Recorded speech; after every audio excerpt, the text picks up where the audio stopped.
guys, it's Michelle from Cozyegg. Today is Thursday, November 5th, 2020, and this is episode 98. I always have to look. Thanks so much for joining in. If you are new here, this is primarily a channel about cross stitch, but I do also delve into books and knitting and quilting and deep thoughts, etc. If you are a returning viewer, thanks so much for coming back. I appreciate it. And yeah, glad you're here. So let's get down to business, shall we? I am primarily going to be talking about Dark October today. Dark October stitching is something that Emily from Eclectic Possessions and I have hosted for 4 years, I think now. And basically it is celebrating those dark and spooky, macabre, creepy, what have you, types of stitching projects throughout the month of October. And then every month, on the 13th of the month, we also host Dark 13 Stitching. So it's a great way to kind of break up the monotony in the middle of the month and get out your spooky stitching. So, and Dark October, well, October just in general, is one of my favorite months. Actually, it is my favorite month. And so combining that with my love of the dark and gothic and macabre just makes it that much better. So, of course, you know, this October, since I am in Texas, we don't really get fall so much here, but actually at the beginning of the month and through most of the month, we actually had some cooler weather, which was fantastic. And by cooler, I mean 50s, 40s some nights. And we had about a week where it was rainy and dark and overcast and chilly, which was absolutely lovely. So I was in my element for sure. Our temperatures have creeped back up a little bit. We're back up into the 80s, so yeah, October is gone. But as for today and as for this video, we are still celebrating October. So I still even have my October nail polish on. This is Orally Foul Play, and you can't really see it on the video, but it's basically purple, but it has these sort of orange flecks in it, and I just love it, love it, love it. So for Dark October, there were a bunch of different sales that were going on this month. The Great Pumpkin Sale was going on. The October Sisters Birthday Sale was going on. And then, you know, of course, Dark October Stitching, that's a sale that was going on. So let's talk a little bit about what I worked on. So at the beginning of the month, I had a brand new start, and of course, I've talked to you since then, so you know this, but just for putting it all together, we're going to talk about it some more. So I had a new start back at the beginning of October, and this was for the birthday stitch along that Becky Socks for Mom and Christine from Hollis Hands Create were doing for their birthday in October. They both have October birthdays, and so they decided they wanted to do a sal with a piece by Blackbird Designs that is in their book called Sisters. And the piece is called At First Cock's Crow. And this is one that has been on my radar for a while, and so I decided it's not that big a piece. It would be kind of a perfect opportunity to start it and start it for dark October stitching, which I did. And I did work on it really right up until dark 13 stitching, and then I came back to it at the end of the month and worked on it some more. So without further ado, let me just show you where I'm at. So I still have it in the Q-snap because I am intending to go back to it again. And I talked last time about, you know, taking a different approach with this piece, and working, you know, basically on the borders first, and then starting to do these bands in between the letters to get sort of that, you know, momentum going with some of the sort of repetitive stitching. And then once I did that, you know, of course, then I went in and started working on the words and everything. So I really love this. I really enjoyed working on it.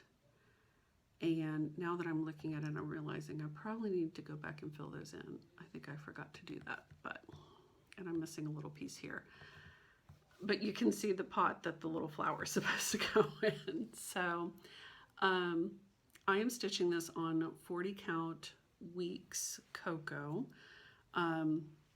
which I have used on a couple other pieces and loved it, and it just seemed like it was kind of the right piece for this. And I'm loving the way that it looks. I'm using the called for threads, so let me show you those. They are, I believe they're all Gentle Arts. Let's see. And this is in my jar bag. Yeah, so they're all Gentle Arts, and they're so pretty. Perfect fall colors. There's one thread that is not in here, which is endive or endive for those playing along at home. And I just love them. Now, the black that you see stitched there is actually, some of it is onyx and some of it is Garden Gate. And so when you look at those on the skein, they're quite different. But of course, stitching with one thread, since this is 40 count, I'm doing one thread over two. And once you knock it down to one strand, it is much harder to tell the difference between the two. Of course, the lightest parts of the Garden Gate are showing up, but then the darker parts are really kind of looking so similar with the onyx that you can't really tell the difference.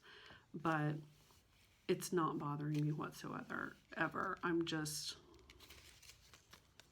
stitching what it tells me to stitch, and I am enjoying that.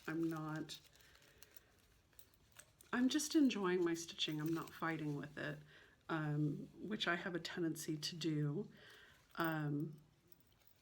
But, you know, I talked a lot last time about not just my approach to how I was going to, you know, kind of start with the border and kind of get in a groove, but also I wanted to get back to a place where I was really enjoying my stitching, where I wasn't fighting with it, where I wasn't in this sort of frenzied, you know, I got to get this done, I got to do this, I got to switch to this other thing, you know.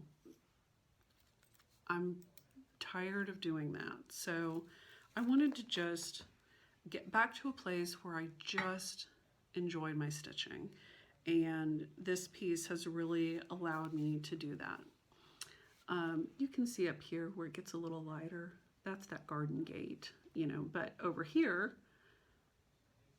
you can see that there's really no difference between, you know, the onyx and the Garden Gate, but that's okay. So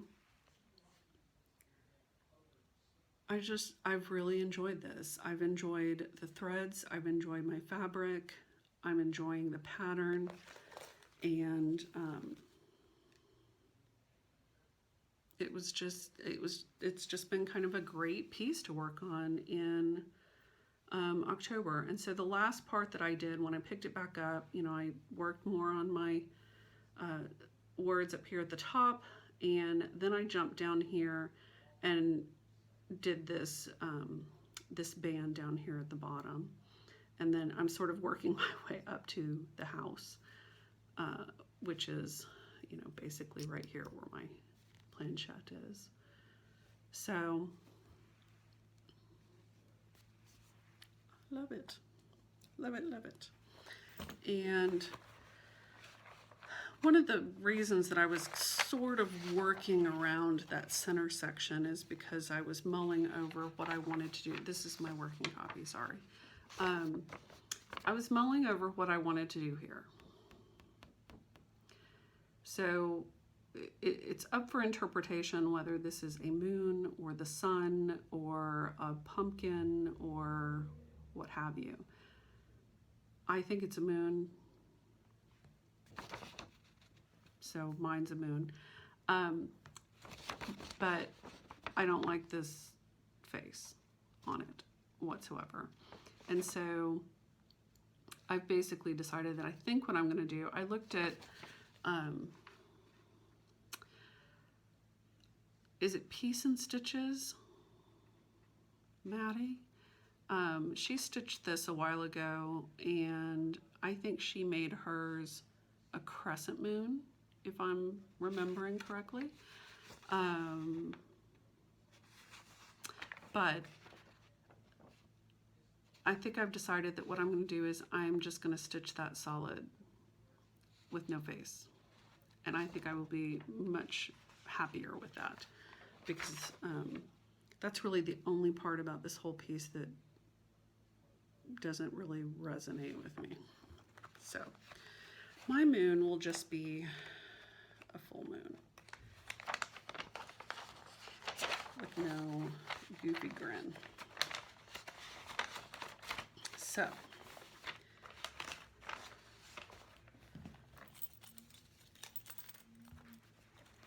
So I basically worked on two pieces this month.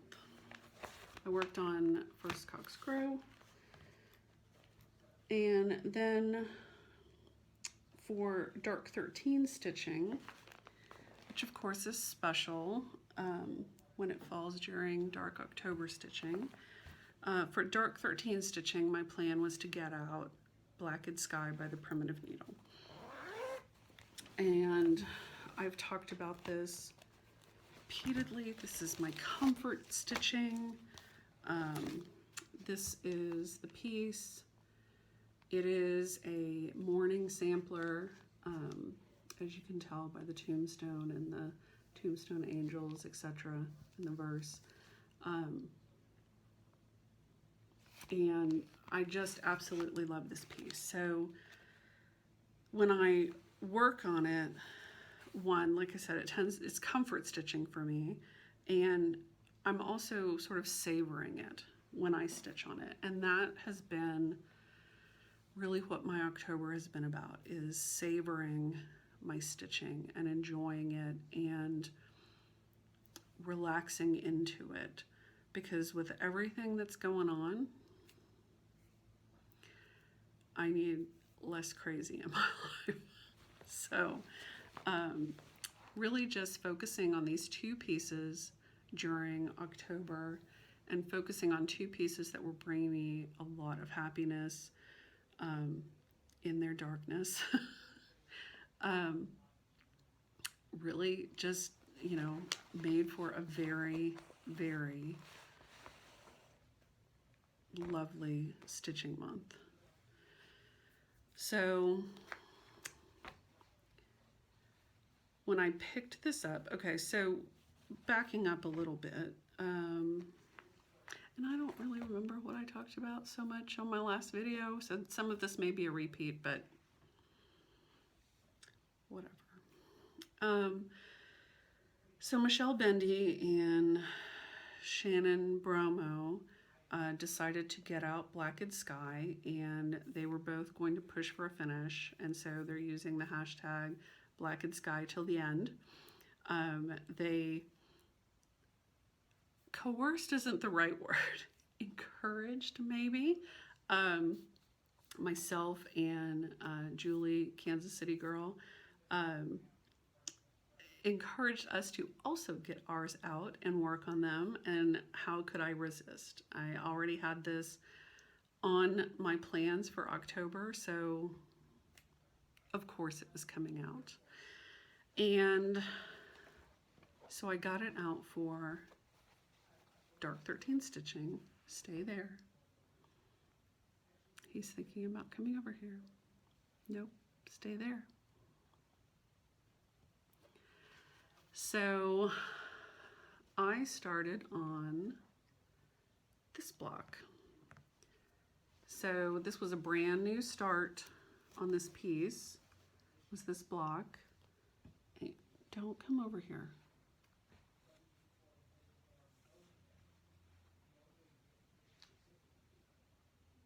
We're having a battle of wills. His head versus my hand. So you're going to have to go the other direction. Thank you.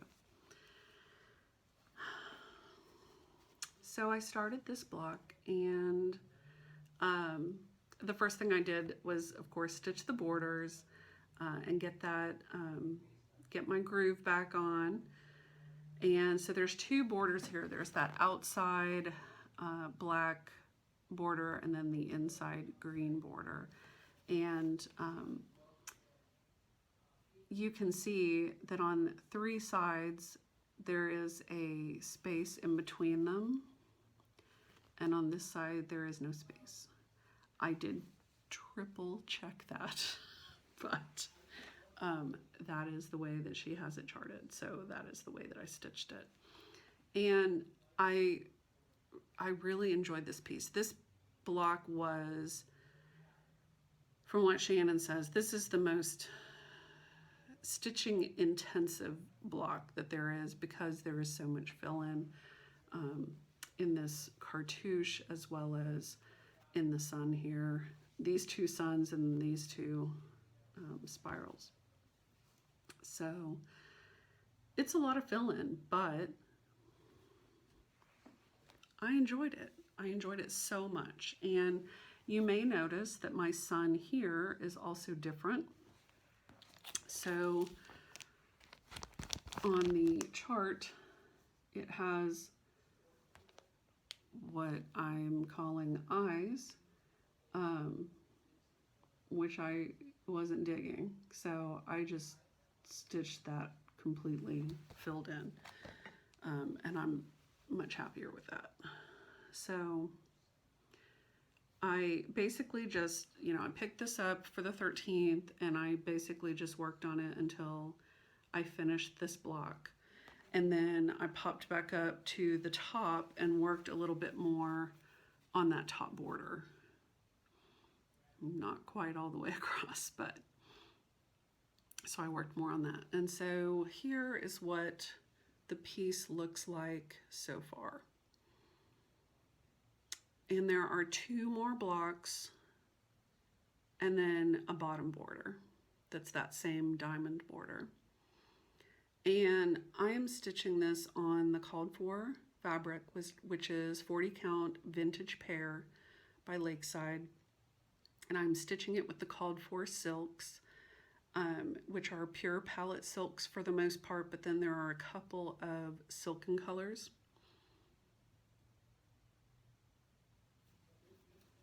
And I just love everything about this piece. I really do. I really do. It is just, it's a joy to stitch on. It is, it's just, like I said last time, I think it combines, a perfect fabric, perfect silk, perfect pattern to just make for an enjoyable stitching experience, as well as I just love the subject matter. because it makes my little gothic heart beat faster. And so, I mean, you can see these silks are just stunning. They're just really beautiful. I love all of these greens and sort of mossy, the bright greens, but then also these sort of mossy greens, the browns into these sort of cinnamon colors, and then into the saffron golds. Just beautiful. And this sort of silvery gray color is called Whisper. And this is what's on the memorial here. And when you see it in the light, I mean, there's something about silk, right? That it catches the light and it has that sort of sheen to it. But there is something about that thread, in particular, that color, that is just, it just sort of glows when you see it in person. It is just beautiful. So I was really excited when I got to use it. And that is one of my favorite things, is when I get to use a new thread, like a new color for the first time, to bring it into a piece. I just love that. So I have 2 more blocks to stitch, and then, like I said, that bottom diamond border. And I'm just not going to rush it. So I will pick this back up again. It may be on the 13th of the month. We shall see. We shall see. So, that's really all that I stitched on during Dark October. I just, you know, sort of, like I said, I sort of switched back and forth between those 2 pieces. I stitched on First Cock's Crow at the beginning of the month, switched over to Blackened Sky starting on the 13th, and then basically worked on it until I finished that block. And then I switched back over to First Cock's Crow. And I had thoughts of, you know, doing something different for Halloween, or, you know, bringing in something else, but I was enjoying stitching on it, so I didn't see any need to switch to something else. So, yeah. So, what else has been going on? Eric's birthday is in October. It's at the end of the month, and so you know, of course, we didn't go anywhere, but I made him a cake. It's his favorite cake that I tend to make him, but with a little bit of a twist this time. So it's called a cassata cake, and what that means kind of differs depending on where you are in Italy as to what that actually refers to. But when he and I first got married, he had asked me to basically try to recreate this cake that his grandmother used to get from the Italian bakery when he was growing up. So it took some trial and error and lots of eating of cake, which, you know, it's a hard life. But I finally kind of got it to something that, you know, was what he had in his mind of that cassata cake being. So typically when I make it, it's pound cake that then I slice this way, horizontally, and then I brush the layers with rum, and then I put a filling between the layers. And so I typically do like 3 or 4 layers,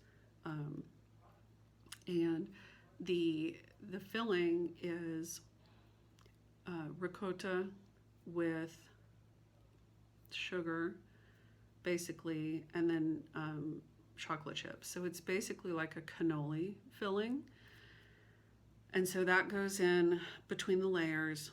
And then on the outside, I make a whipped cream frosting with heavy whipping cream. And then I typically will just sprinkle some, chocolate chips on the top. So it's a pretty dense cake, and obviously it's with the whipped cream and then the ricotta filling. It's rich isn't the right word, but it's a heavy cake.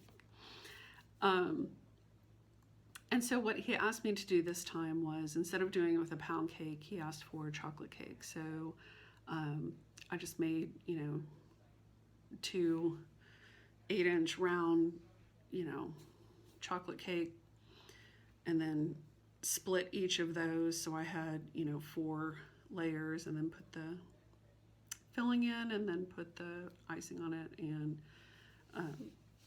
it turned out really good. I will insert a photo here.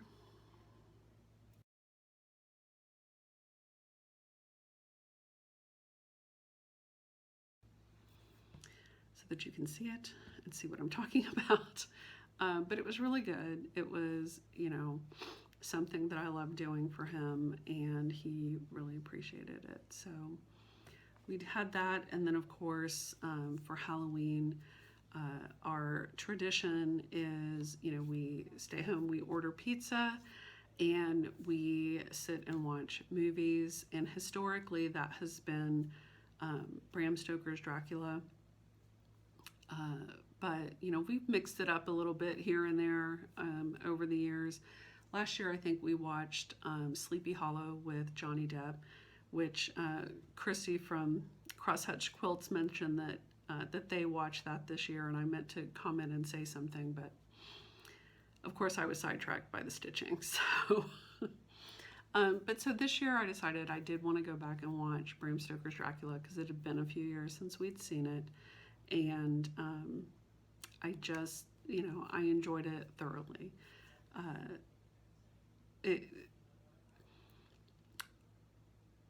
What I love about it is that it is closer to the book than the typical, Dracula story.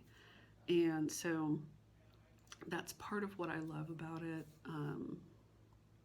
And just the beautiful, amazing costumes and the whole thing. So loved it, enjoyed watching it again. And of course, then I was really jonesing to watch Penny Dreadful, like the original Penny Dreadful. We won't talk about the second Penny Dreadful. But I was really jonesing to watch that, but I never quite got around to it. So I may still see if I can find it somewhere to watch, because I love it.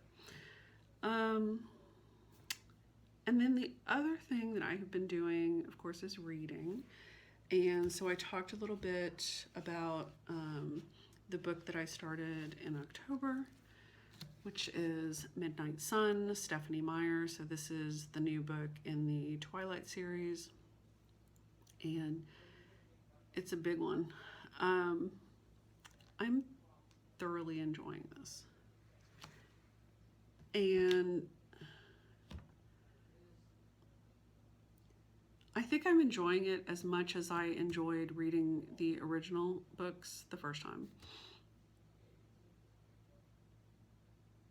I really love getting it from Edward's perspective. So I'm enjoying it, and I find myself, because I'm enjoying it, I find myself picking it up more often. And that, of course, then leads me to, getting back into that place where I'm enjoying my reading, which I hadn't been for a while. And it feels really good to kind of get back into that place where I have a book that is perfect for the time. It's perfect for the amount of brain power that I have currently. It's perfect for this time of year.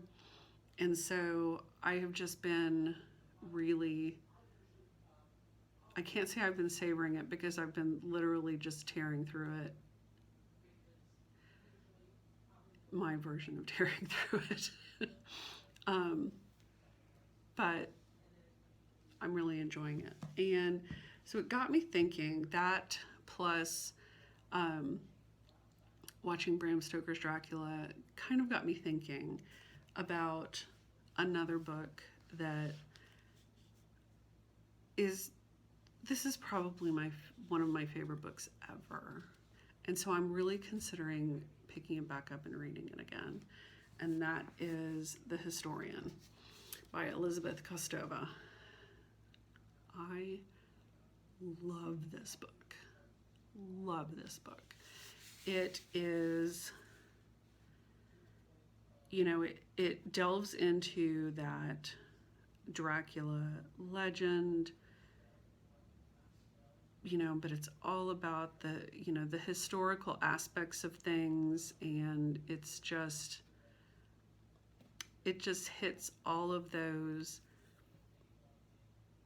you know, triggers for me that I just absolutely love. So the more that I think about it, the more I'm like, I think I want to read this again. And obviously this is not a quick read for me, but I absolutely love this book. Love this book. A couple years ago, or maybe, no, it was a couple years ago, we watched Dracula Untold, which, as we were watching it, and that's what we watched for Halloween, I think 2 years ago. And as we were watching it, I kept thinking how much it was reminding me of this book. It had that same sort of historical feel to it. And so, yeah, the more that I kept thinking about that movie, the more I kept thinking about this book. I'm like, I may have to revisit this because it was so good. So good. And now that I think about it, I think I have the audiobook, so that might be the perfect thing to stitch to. That's a thought. And so while I was getting out my vampire books, I thought I would just mention the original vampire books, which are, of course, the series by Anne Rice. Now, this one is not the first book in the series, but it is the first book of hers that I read. And I remember, you know, going into the bookstore, and I picked this book up, and not knowing that it was part of a series, but I was like, I'm getting this. And so I read this book before knowing it was a series, before knowing about Interview with the Vampire. And so I think because of that, because this book is really Lestat's story, whereas Interview with the Vampire is really Louis' story, I think that it allowed me to have maybe kind of a different view of Lestat than he was portrayed in the first book. But I love this book. You can see it has weathered all sorts of it's been around the bend. But my favorite thing about it, other than I just love well-worn books, my favorite thing about it is that I had it signed by Anne Rice. And I since had several other of her books signed, and I do have this in hardback, but this one, this is my favorite. So if you have not read Anne Rice's vampire stories, they bear zero resemblance to the Twilight books. And part of what I love about Anne Rice's writing, she's not for everyone, but part of what I love about it is that she is extremely detail-oriented. And so she gives you all of those little details and nuances and describes, you know, New Orleans and, you know, the entire sort of atmosphere. You know, she really kind of sets that stage with her detailed descriptions, and I love that. It's very lush writing, I think, is how I would describe that. Whereas Stephanie Meyer is a lot more, you know, to the point. We just zip right through. So if you haven't read these, I highly recommend them, as well as The Historian.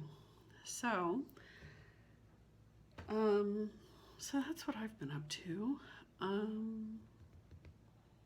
So November, since it is already November 5th, what are my plans for November? Emily suggested a no-nonsense November as a way to focus on a finish. And I, you know, told her a month or two ago, I'm all in for that idea. So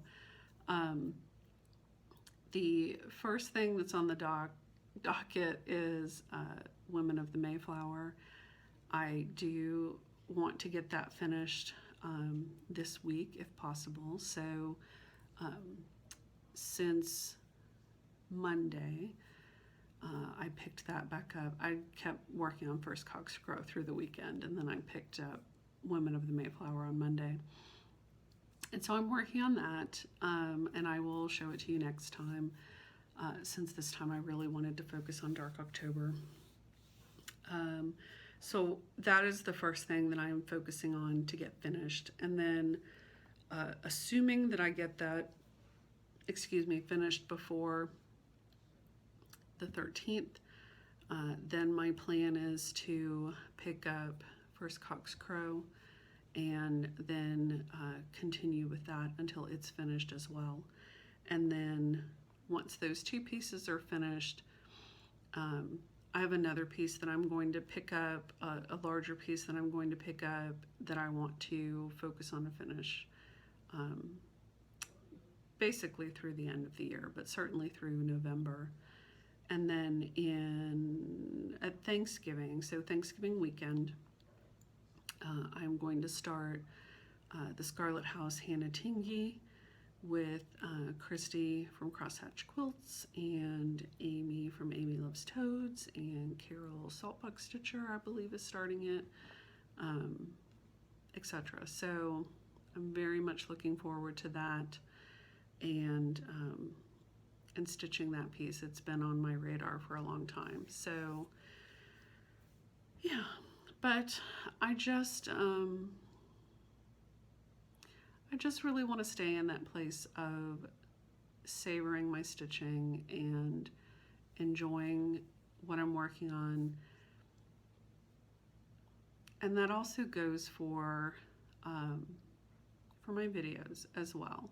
So I talked a lot last time about, you know, some of the things that I've been mulling over as with regard to my stitching, as well as with regard to, you know, buying and sort of frenzied activity with switching things and stitch-alongs and new starts and all of that. And so I want to be a little more intentional, not just with my stitching, with my reading, but also with how I'm sharing that. And so that's one reason why I wanted to kind of focus this video on Dark October stitching and sort of wrapping up the month before we get into November and talking about those pieces. So that's my plan, is just to be a little more intentional. And of course, if you've been here for a while, you know that this is never going to be a channel where I'm just going to show my stitching and then log off. That's just never going to happen. And I really, really appreciated all of the comments that I got on my last video, either on the video itself or comments that I received through instant messages or comments on Instagram. It really,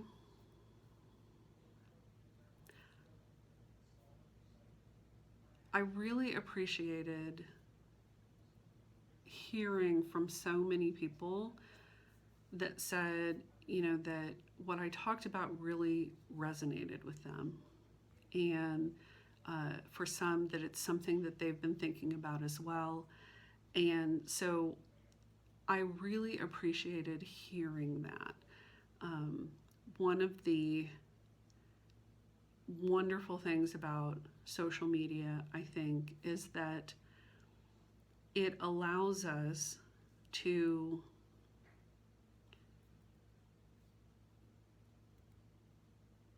meet and connect with people that maybe we wouldn't have the opportunity to connect with, in person, in, real life. But being able to put yourself out there and be vulnerable and be authentic and talk about, things that aren't just surface level, and to have people sort of validate that and say, yes, me too. I understand what you're saying and I resonate with that. I think it helps to keep us from feeling maybe like we're alone, that there are other people that understand where you're coming from and what you're thinking and, that sort of thing. And you're never really going to get, kind of just on the surface stuff from me, because I really don't do surface stuff. So if you want to have some just, small chat, chit chat, I'm not your girl. So if you want to have a deep philosophical conversation about, what you think and how you feel, hit me up. So that is one of the things that I think is beautiful about what we have here, is that we can share with each other, we can share our lives and our stitching, and also talk about how we feel about those things, because really it's all interconnected. The reason that I stitch and the things that I choose to stitch and spend my time on are directly affected by what's going on in my life and what I'm thinking about and what's meaningful to me. So, and it's the same thing with reading. So, choosing to be intentional about those things, is something that I want to get back to, and because that is important to me. So, and of course, I want to share with you why I'm stitching the things that I'm stitching, and what that meaning is, and all that good stuff. So if you're here for it, I'm so thrilled to have you here with me. So with that said, I will let you get back to it, and I will get this edited and uploaded, and then I will go back to my stitching. So thank you all so much for being here. Thank you for your feedback and your thoughts, and happy stitching.